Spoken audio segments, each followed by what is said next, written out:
Көңілді жемістер: жүзім,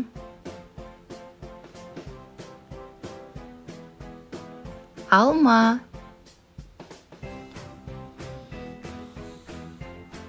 шие, құлпынай,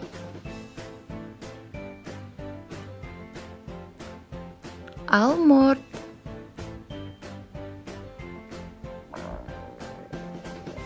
банан, авокадо,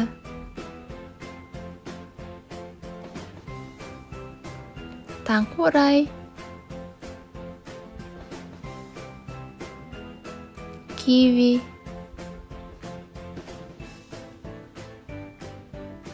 ананас, өрік, қара өрік, қарбыз, қауын,